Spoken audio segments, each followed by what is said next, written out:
ട്രെയിലറിൽ കുറെ അടിക്കണ സീക്വൻസ് ഉണ്ട്. അത് എത്ര ടേക്ക് ഒക്കെ പോയിട്ടുണ്ടായിരുന്നു? ടേക്ക് ഒക്കെ അത് പ്രദീപ് സാർ പറയുമോ എത്ര ടേക്ക്? എനിക്കൊന്ന് മാക്സിമം എല്ലാ സീനിലും അടി കൊടുക്കുന്ന എല്ലാ സീനിലും ഐ തിങ്ക് 1 or 2 മാക്സിമം അല്ലേ? 1 or 2 മാക്സിമം നമുക്ക് അങ്ങനെ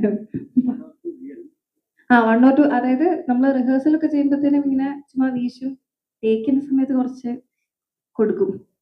അത് കീർത്തി സാർ പറഞ്ഞു എനിക്ക് റിയൽ ആയിട്ട് വേണം, എനിക്ക് അടി കൊടുക്കുന്ന ഫീൽ ആവുമെന്ന് പറഞ്ഞതുകൊണ്ടാണ് അങ്ങനെ ചെയ്തത് അല്ലേ? എനിക്ക് മമിതാനടുത്തോട് ചോദ്യം ചോദിക്കാനുണ്ട്. As a Malayalam producer, yes sir, how was it working in a Malayalam setup versus a Telugu and a Tamil setup? Are you more comfortable over here or are you more comfortable over there? I know it's a very difficult answer. I know you will say no, definitely not that. So I think for an actor എനിക്ക് തോന്നുന്നു adapt ചെയ്യുക എന്നുള്ളതാണ് ഏറ്റവും important ആയിട്ട് നമ്മളുടെ ക്വാളിറ്റിയിൽ വേണ്ട ഒരു കാര്യമാണെന്ന് എനിക്ക് തോന്നിയിട്ടുള്ളത്. നമ്മൾ ഏത് സെറ്റപ്പിനോടും ഏത് ക്യാരക്ടറിനോടും അഡാപ്റ്റ് ചെയ്ത് പോവുകയാണെന്നുണ്ടെങ്കിൽ നമുക്ക് അത്ര ഈസി ആയിരിക്കും. ഇപ്പം ഞാൻ മലയാളത്തിൽ ചെയ്യുമ്പോൾ തന്നെ ആണെങ്കിലും രണ്ട് സിനിമകൾ ചെയ്യുമ്പോഴത്തേനും ആ 2 സെറ്റും വേറെ വേറെ രീതിയിലായിരിക്കും. അവിടുത്തെ ഡയറക്ടേഴ്സിന്റെ ഒരു വർക്കിംഗ് സ്റ്റൈൽ തന്നെ ഡിഫറെന്റ് ആയിരിക്കും.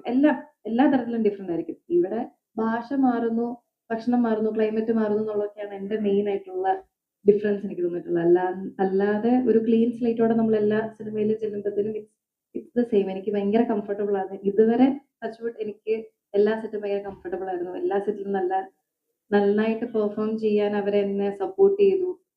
തമിഴ് ചെല്ലുമ്പോഴാണെങ്കിലും തെലുഗു, നമ്മുടെ ഹൈദരാബാദ് ഒക്കെ കഴിഞ്ഞ ദിവസം ചെല്ലുമ്പോഴാണെങ്കിലും ഭയങ്കര വെൽക്കമിങ് ആണ് അവർ. അതുകൊണ്ട് എനിക്ക് ഒരിക്കലും ഒരു ബാഡ് എക്സ്പീരിയൻസോ അല്ലെങ്കിൽ നമുക്ക് താരതമ്യം ചെയ്യാൻ പറ്റത്തില്ലാത്ത ഒരു ഘടകമാണ്.